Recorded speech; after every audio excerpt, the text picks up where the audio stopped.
Bloom, I want to talk a little bit about a serious subject, oral cancer. Can you go into some detail about what it is, the causes, and how to prevent it?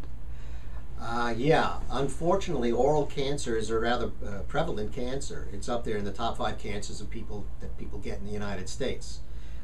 The other unfortunate thing is that basically, like a lot of the dangerous cancers, it's not really very noticeable. It starts very, very slowly, and by the time you would have a mass in the mouth or have any pain from it, it's usually too late.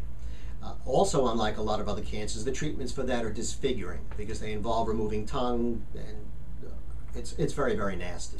What we do is we provide in our office state-of-the-art screening mechanism. It's called Visalite.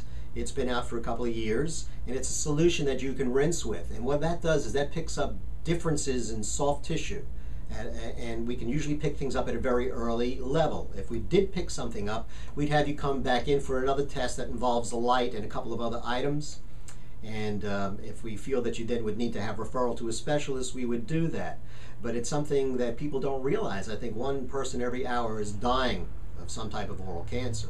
So it's an important thing. It will affect people more if they have histories of drug abuse, substance abuse, if they have a history of being an alcoholic, or they're continually smoking, of course. And that's how we handle it here. We try to go ahead and prevent. Thank you.